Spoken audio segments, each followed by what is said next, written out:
Welcome back. President Trump's so-called big, beautiful bill now heads to the Senate. House Republicans passing the budget package by one vote after a marathon session last night. This after facing heated opposition from within the party. The president's calling on the Senate now to pass this legislation as soon as possible.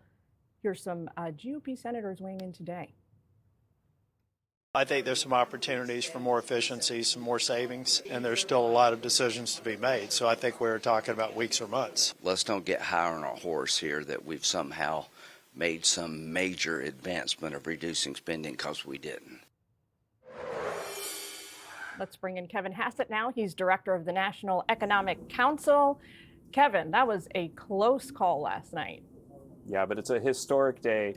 And, you know, I think the headline for me is that we just avoided the biggest tax hike in American history without a single Democratic vote. So every Democrat who voted against this bill was basically saying, hey, it's really great for the economy right now to have the largest tax hike in history. And instead what we did is we have a big, beautiful bill filled with extensions of things that worked before and new things. You know, some of my favorite things are things that people haven't really thought in their head about how important they are. But think about this, that no tax on tips. The average tip worker in America is going to get an extra $1,700 because of that. No tax on overtime. The average person getting overtime in America is also going to get about $1,700 out of that. That's kind of how we sized it. And the Council of Economic Advisors, which used the same model that said $4,000 in income last time, which ended up being $6,000, says that we're going to get about $10,000 in income for every American because of this bill. And yep, Democrats voted against it. Well, so, everyone, you know, not a single vote. But the Democrats do say that the legislation is a ticking time bomb of debt. Take a listen to Senator Schumer last night.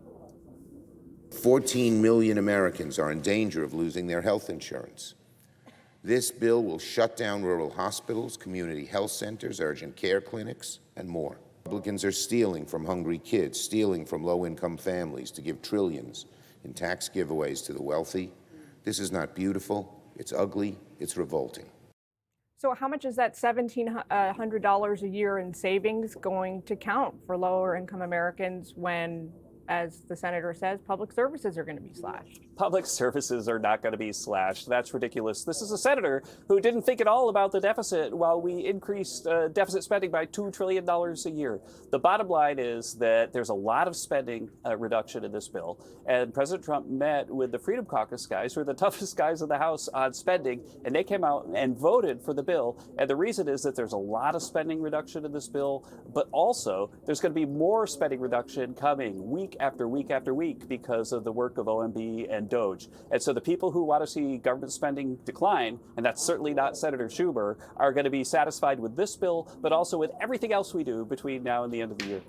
So some Republicans in the House last night said that the Freedom Caucus holdouts were reckless. What do you say? I think that in the legislative process, one of the things you do is you see that people pose that they're going to vote against in order to get something that they like right up to the last minute. But I always believe the Freedom Caucus people would understand that they didn't want to support the biggest tax hike in history.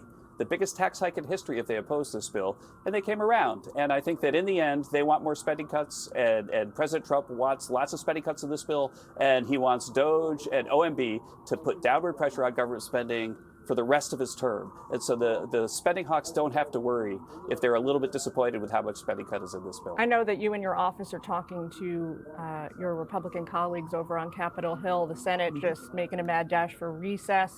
Yeah. Are you disappointed? When are you hoping? What is the timeline here? When are they going to come back and do their end? This is a very accelerated timeline that we speak regularly with Majority Leader and with Senator Crapo, who's got like the ball right now in the Senate Finance Committee. And these are people who've been studying this matter for years and years. They've got the language ready. And of course, there'll be dickering amongst the senators, and then there'll be disagreement in the Senate bill and the House bill. That's the normal legislative process. And that normal process is going to deliver a big win for the American people. All right, Kevin, thanks for taking time out for us to talk to us today on this important day. I know you're very busy. We'll let you get back to it. Thanks. Click here to subscribe to the Fox News YouTube page to catch our hottest interviews and most compelling analysis. You won't get it anywhere else.